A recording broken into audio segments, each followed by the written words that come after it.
Hello friends, welcome to Magathi home. சேனலை subscribe பண்ணாதவங்க subscribe பண்ணுங்கள். என்னோடய ஃபியூச்சர் வீடியோஸை மிஸ் பண்ணாமல் நீங்கள் பார்க்கணுன்னா பக்கத்தில் இருக்க பெல் ஐக்கானை ப்ரெஸ் பண்ணுங்கள். கேஸ்ட் அயர்ன் கடை எப்படி சீசனிங் பண்ணுறதா இன்றைக்கி பார்க்க போகிறோம். லைஃப்பில் ஒன்ஸ் இந்த கேஸ்ட் அயர்ன் சீசனிங் பண்ணிட்டா அது ஒரு 30 வருஷத்துக்கு நல்லா இருக்கும்.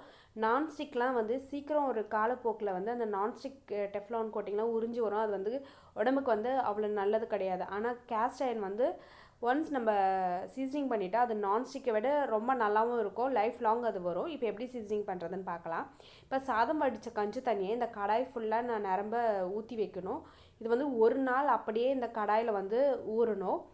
ஒரு நாள் அது மாதிரி ஊறினா தான் அதுக்குள்ளே இருக்க அந்த துரு இரும்பெல்லாம் ஈஸியாக வரும். அதுக்காக தான் ஒரு நாள் சாதம் வடித்த கஞ்சி தண்ணியிலே ஊற வைக்கணும்னு சொல்கிறது. அப்படி இல்லைன்னா 2 நாளும் நீங்கள் ஊற வைக்கலாம். அது உங்கள் விருப்பத்துக்கு ஏற்ற மாதிரி நீங்கள் பண்ணிக்கலாம். ஒரு நாள் நல்லா ஊறின பிறகு கஞ்சி தண்ணி இப்படி தான் இருக்கும். அடியில் அந்த கஞ்சி போய்ட்டு மேலே தண்ணி மட்டும் தான் இருக்கும்.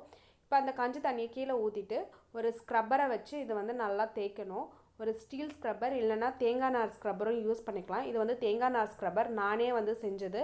இது ஆல்ரெடி நான் வீடியோ கூட போஸ்ட் பண்ணியிருக்கேன் எப்படி செய்கிறதுன்னு சொல்லிட்டு. கீழே டிஸ்கிரிப்ஷன் பாக்ஸில் நான் லிங்க் அட்டாச் பண்ணியிருக்கேன். அதை ஓப்பன் பண்ணி பார்த்தீங்கன்னா உங்களுக்கு வீடியோ டியூட்டோரியல் கிடைக்கும்.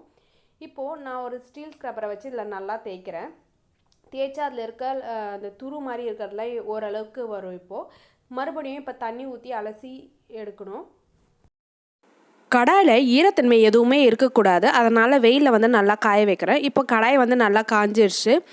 இரும்பு தேய்க்கிற சாண்ட் பேப்பரை வச்சு இந்த கடாயை நல்லா தேய்க்கணும். கடைகளில் நீங்கள் இரும்பு தேய்க்கிறதுக்கான சாண்ட் பேப்பர்னு கேட்டிங்கன்னா அவங்க உங்களுக்கு தருவாங்க. இரும்பு தேய்க்கிற சாண்ட் பேப்பரை மட்டும் யூஸ் பண்ணுங்கள். அதுதான் உங்களுக்கு ஒரு நல்ல எஃபெக்ட் கிடைக்கும்.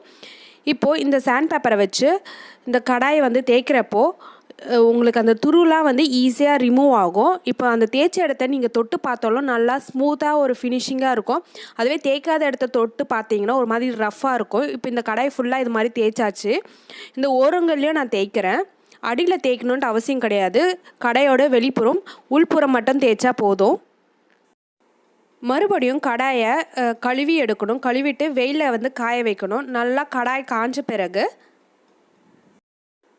கொஞ்சமாக எண்ணெய் விட்டுட்டு ஒரு காட்டன் துணியை வச்சு ஃபுல்லாக தடவி விடணும். இந்த கடாய் ஃபுல்லாக உள்புறமும் தடவணும், வெளிப்புறமும் தடவணும். எதுக்காக இது மாதிரி எண்ணெய் தடவணும்னு சொல்கிறாங்கன்னா அப்போ தான் கடாய் சீக்கிரத்தை துடு பிடிக்காது. இன்னொரு ஸ்டெப் பாக்கி இருக்குது இந்த சீசனிங் பண்ணுறதுல. எண்ணெய் தேய்ச்ச பிறகு கடாய் பார்க்க ஒரு நான்ஸ்டிக் கடாய் மாதிரியே இருக்கும். அந்த அளவுக்கு கடாய் அழகாக இருக்குது. இதே மாதிரி தான் ஒரு சாஸ் பேனும் நான் பண்ணி வச்சுருக்கேன். இதுக்கு அடுத்து வர செய்முறை 2 விதமாக பண்ணலாம். ரெண்டுமே எப்படி பண்ணுறதுன்னு நான் உங்களுக்கு காட்டுறேன். ஒன்று சாஸ் பேனை வச்சு, இன்னொன்று கடாய் வச்சும் பண்ணுறது பார்க்கலாம். இப்போ சாஸ் பேன் நல்லா சூடாயிடுச்சு.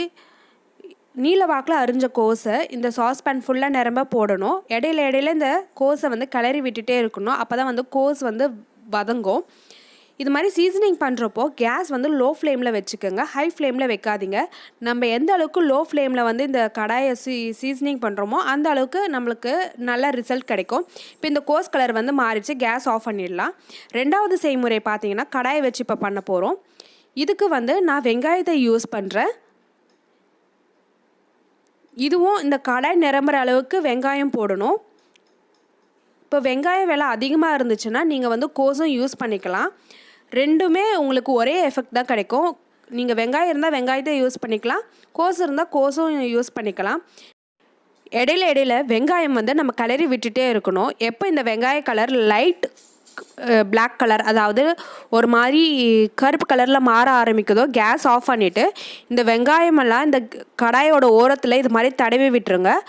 1 மணி நேரத்துக்கு இந்த கடாயை எதுவுமே பண்ணாமல் அந்த சூட்டுலேயே இந்த வெங்காயம் இன்னும் கொஞ்சம் வேகும்.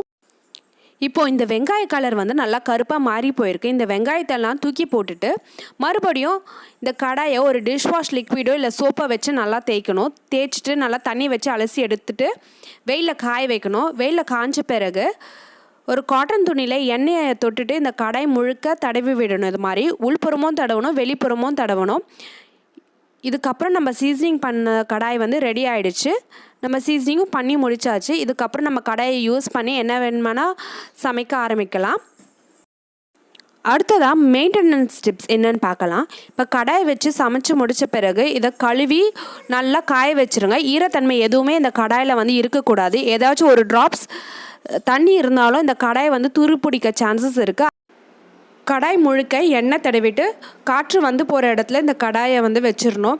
கபோர்டில் அது மாதிரி ஸ்டோர் பண்ணாதீங்க. ஏன்னா கபோர்டில் வந்து இந்த கடாயை வந்து வச்சுட்டா அதில் காற்றோட்டம் இல்லாமல் இந்த கடாய் வந்து துருப்பிடிக்க ஆரம்பிக்கும். காற்றோட்டம் இருக்க இடத்துல வந்து இந்த கடாயை வச்சா துருப்பிடிக்காது. நீண்ட நாட்கள் வந்து நல்லாவே இருக்கும் நம்ம எண்ணெய் தடவி வச்சுருக்கறனால. இந்த வீடியோ உங்களுக்கு பிடிச்சிருந்தா உங்கள் ஃப்ரெண்ட்ஸ் கூட ஷேர் பண்ணுங்கள். மீண்டும் நான் உங்களை இன்னொரு வீடியோவில் சந்திக்கிறேன்.